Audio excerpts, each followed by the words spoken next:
তো গাইস আজকে আমি আমার হাতে থাকা এই 50 টাকা দিয়ে এমন একটি চ্যালেঞ্জ করতে চলেছি যে চ্যালেঞ্জটি অনেক ভালো হবে। তো এই চ্যালেঞ্জটি দেখার জন্য আপনারা ভিডিওটি অন করুন। তো গাইস সকালে নাস্তা খেতে যাওয়ার জন্য আমি সকাল সকাল ঘুম থেকে উঠে পড়লাম এবং একটু ফ্রেশ হয়ে ব্রাশটা সেরে নিলাম। তো তারপরে ঘুম থেকে আমার সাইকেলটি বের করে দেখি সূর্যমামা অলরেডি উঠে গিয়েছে। তো আমি আমার প্রস্তুতি নিয়ে চলে যাচ্ছি এখন সাইকেল নিয়ে। তো তারপরেই যাওয়ার পথে একটু ভিডিও করলাম যাচ্ছি সাইকেল নিয়ে। তো যাইতে যাইতে অনেক কিছুই ঘটলো, সেটা আর ভিডিওর মধ্যে না তুলি। তো বলতে বলতে আমি বাজারের মধ্যে ঢুকে পড়লাম আমাদের। তো বাজারে আসার পরে আমি ভাবতেছি কোন দোকানে যাব, অনেক তো দোকান। তারপরে বাজারের মধ্যখানে গিয়ে মনে পড়ে একটি ভালো দোকান রয়েছে রামপুরে প্রফেশনাল আমাদের। তো সেই দোকানের সামনে চলে আসলাম, সাইকেলটা রেখে দোকানের মধ্যে ঢুকে পড়ে দেখি অলরেডি আমার আগে অনেক লোক চলে আসছিলো। আমি ভাবলাম সবার আগে আসবো, কোনো লোক থাকবে না, ভিডিও করবো একা একা। তো আমাকে বসায় রাখছে এই জায়গায়, কাকা নাস্তা দিচ্ছে না, কিছুক্ষণ পরে দিল আর কি।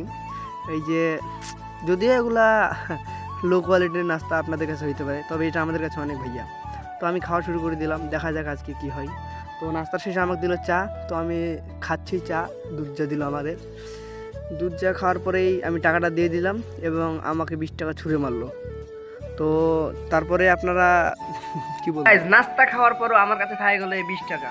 20 টাকা দিয়ে আমি এখন কি করবো আপনারা বলেন? মানে 50 টাকা নিয়ে আসছিলাম, 30 টাকা নাস্তা খাইলাম।